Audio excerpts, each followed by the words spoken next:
வாழ்க வையகம், வாழ்க வையகம், வாழ்க வளமுடன்.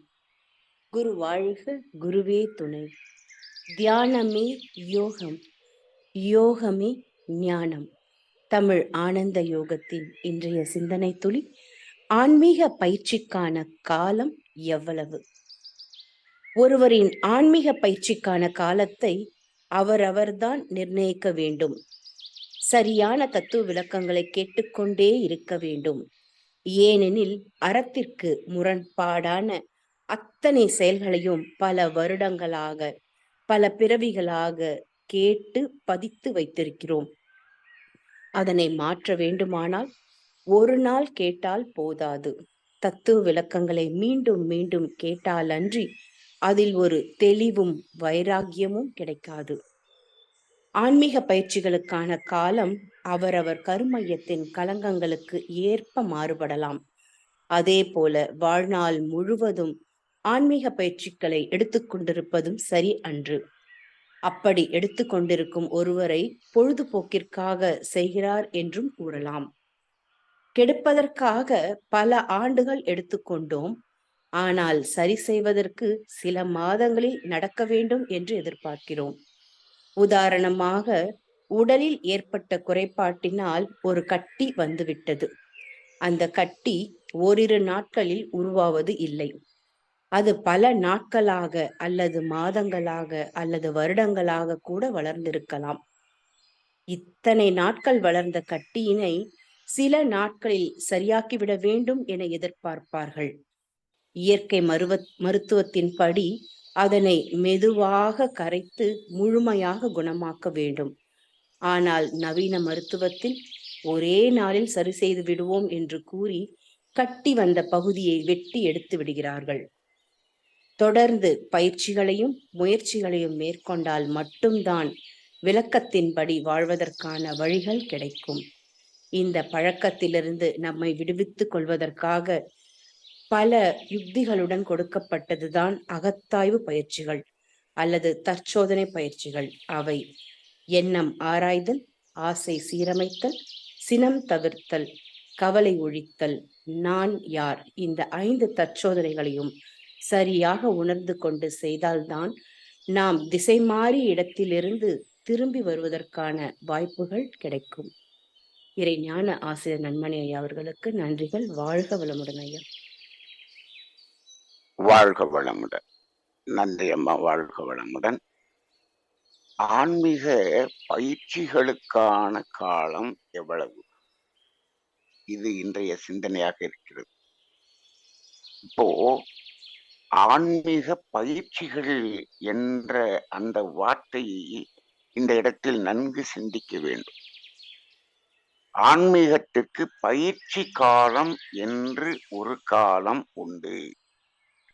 ஆனால் வாழ்நாள் முழுவதும் அது பயிற்சியாகவே இருந்துவிடல் கூடாது என்ற சிந்தனைதான் இன்று சிந்திக்க வேண்டிய சிந்தனையின் ஒரு முக்கியமான ஒரு அம்சம். அதாவது உதாரணமாக இங்கு கொடுக்கப்பட்டிருக்கக்கூடிய அந்த தற்சோதனை அகத்தாய்வுகள், ஆசை சீரமைத்தல், சினம் தவிர்த்தல், கவலை ஒழித்தல், இப்போ எண்ணம் ஆராய்தல், இந்த 4ஐயும் எடுத்துக்கொள்வோம். இதை எத்தனை வருடமாக எண்ணத்தை ஆராய்வது, எத்தனை வருடம் ஆசையை சீரமைப்பது? இந்த பயிற்சிகள் எல்லாம் வருடக்கணக்கில் ஆன்மீக பயிற்சிகளாக எடுத்துக்கொண்டே இருப்பதா என்றால் இல்லை. அதற்கு என்று ஒரு பயிற்சி காலம் உண்டு. அப்ப அந்த பயிற்சியில் ஒரு உறுதியும் நிறைவும் நாம் பெற்ற பிறகு அதை நடைமுறைப்படுத்தக்கூடிய காலம் என்பதுதான் அதிகமான காலமாக இருக்க வேண்டும். அந்த பயிற்சி காலம் என்பது நாம் அந்த தடம் மாறி சென்ற பாதையிலிருந்து திரும்பி நின்று நடக்க தொடங்கும் காலம்தான் அந்த பயிற்சி காலம். நாம் சென்ற பகுதியிலே பார்த்தோம். தடமாறிய ஒரு இடத்தில் நாம் நின்று கொண்டிருக்கிறோம். தடமாறிய பாதையில் வந்துவிட்டோம். பல ஆண்டுகளாக வந்துவிட்டோம். இப்பொழுது இந்த ஆன்மீக பயிற்சி என்பது எதற்காக? நாம் தடம் மாறி வந்திருக்கின்றோம் என்பதை உணர்வதற்காக மட்டும்தான் இந்த ஆன்மீக பயிற்சி.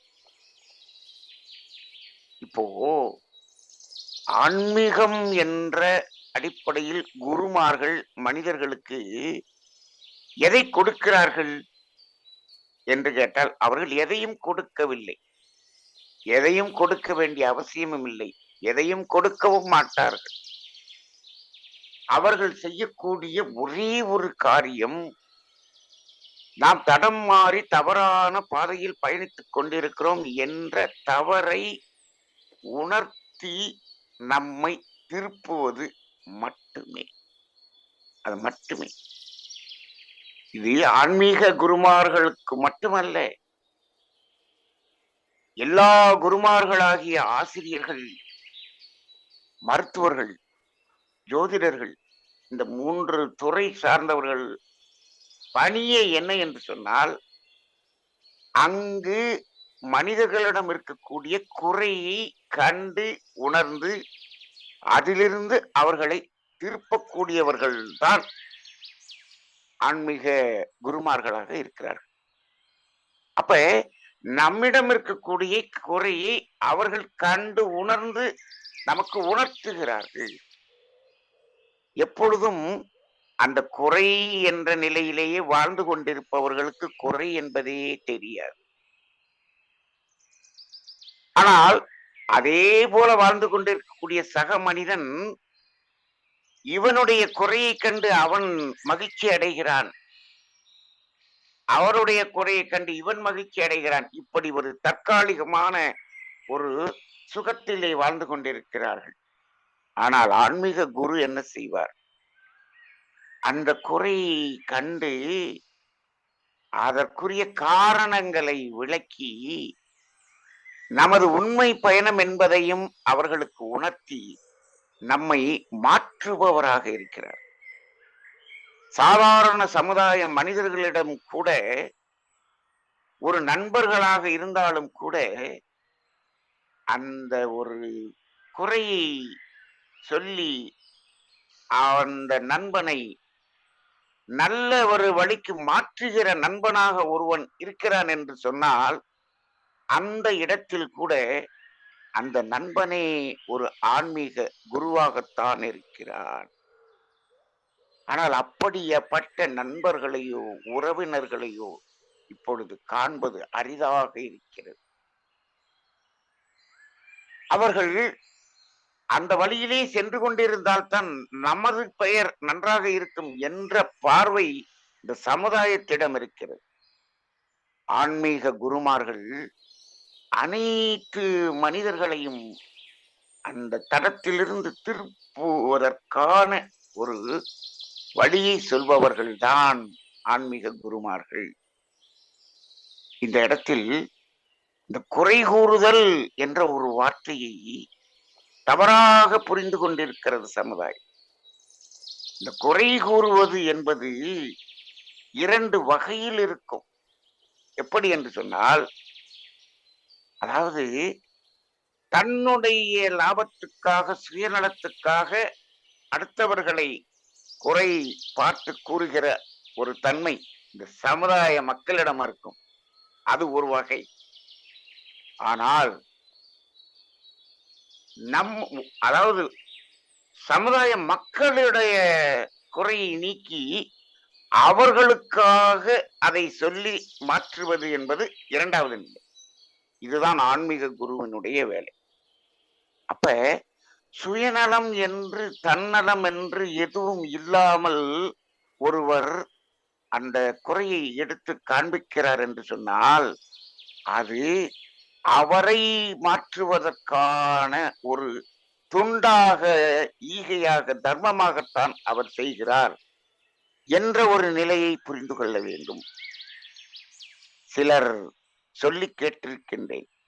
குறை சொல்பவர்கள் யாராக இருந்தாலும் அவர்கள் ஆன்மீகத்துக்கு தகுதியற்றவர்கள் என்ற ஒரு வார்த்தையை என்னிடமே சொன்னதை நான் கேட்டிருக்கின்றேன்.